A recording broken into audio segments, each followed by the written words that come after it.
आपको लगता है कि हमारे पूर्वजों का उद्धार नहीं हुआ, हमारे पूर्वजों का कल्याण नहीं हुआ, कहीं अधोगति में कोई चला गया है, उसका बस एक बार, रोज नहीं जरूरत है, प्रतिदिन जरूरत ही नहीं,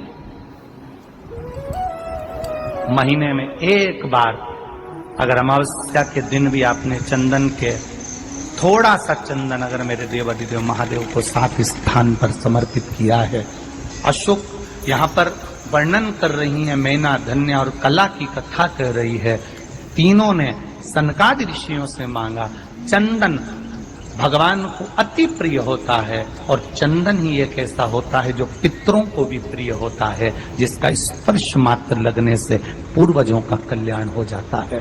वो चंदन का 7 स्थान शिवलिंग के बताए हैं, जहां पर भूल से भी अगर कोई चंदन की उंगलियां लगा देता है, 7 स्थान ऐसे हैं जहां चंदन की मात्र उंगलियां लगा देने से ही शिव पितृलोक के पितरों को मुक्ति प्रदान करके वैकुंठ लोक का निवास दे देते हैं।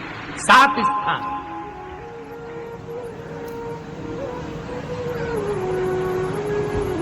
और वो 7 स्थान जो चंदन के बताए गए हैं, पहला भगवान देवाधिदेव महादेव के शिवलिंग पर चंदन का लेपन।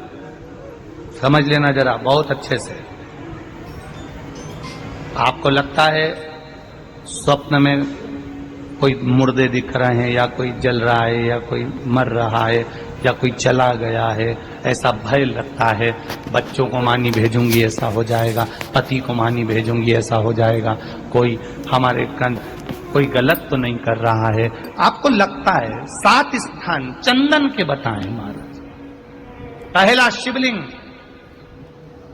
दूसरा जहां गणेश जी का स्थान है, मालूम है ना सबको? जम के बोलो जरा, मालूम है ना सबको? जहां गणेश जी का स्थान है वहां अलग से गणेश जी बैठे, वहां नहीं। शिवलिंग में जलाधारी के ठीक सामने राइट में गणेश, लेफ्ट में कार्तिकेय, बीच में अशोक सुंदरी।